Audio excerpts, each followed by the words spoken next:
Then, like an express train rattling over loose ties, machine guns broke loose from all sides.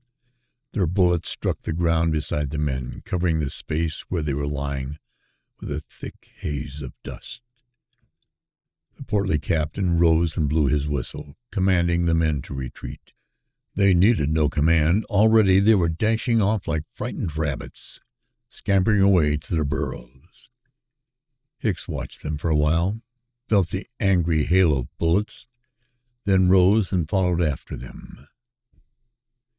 In their desperation, the men with the shovels and picks had dug a trench deep enough to protect prone bodies from fire, and into it the retreating platoon fell, released from the fear which, like an angry eagle, beat its wings behind them, against their heads, in their ears, urging them on.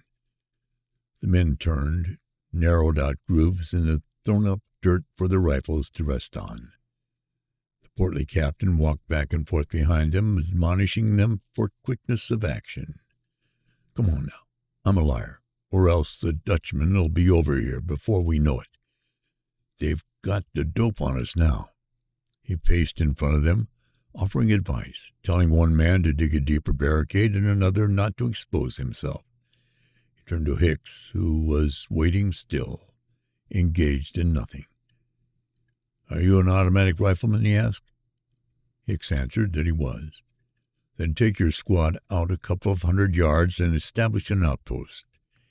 You can't tell when them devils will come sneaking up on us." "Aye, aye, sir." Hicks turned away. His loader of the night before approached the portly captain. "Sir, you hadn't better send Hicks out on that outpost," Captain spat. "Why the devil not?" "Because, sir, he's crazy. Last night he got to talking to dead men, and when they didn't answer he shook them as if he thought they was alive."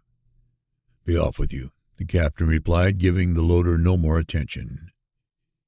Hicks in the lead, the three men started off toward the German lines, to halt halfway, thus to be enabled to inform the platoon if the enemy were attacking. Perhaps 400 yards from the German lines, Hicks stopped beside a mound of earth wide enough to conceal the bodies of three men. "You fellow lies down here. I've got to get my gun." They looked at him agape as he strode toward the enemy's line, near which lay his discarded rifle. An ochre cannonball lay suspended in the soft blue sky. Effervescent clouds, like fresh chrysanthemums, were piled high atop one another, their tips transuded with golden beams. The sky was divided into slices of faint pink, purple, and orange. On the drab earth, beaten lifeless by carnage and corruption, drab bodies lay, oozing thin streams of pink blood, which formed dark, mysterious little pools by their sides. Jaws were slack, dark, objectionable caverns in pallid faces. Some men still moaned, or in a tone into which discouragement had crept, called for help. Each body was alone, drawn apart from its companions by its separate and incommunicable misery. Bodies would remain alone until tomorrow or the day after tomorrow, when they would be furnishing a festival for the bugs, which now only inquisitively inspected them.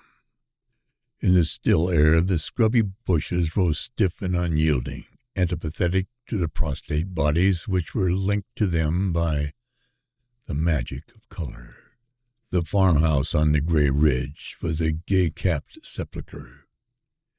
Hicks tramped on through the field, dimly sensing the dead, the odors, the scene. He found his rifle where he had thrown it. As he picked it up, the ridge swarmed with small gray figures, ever growing nearer.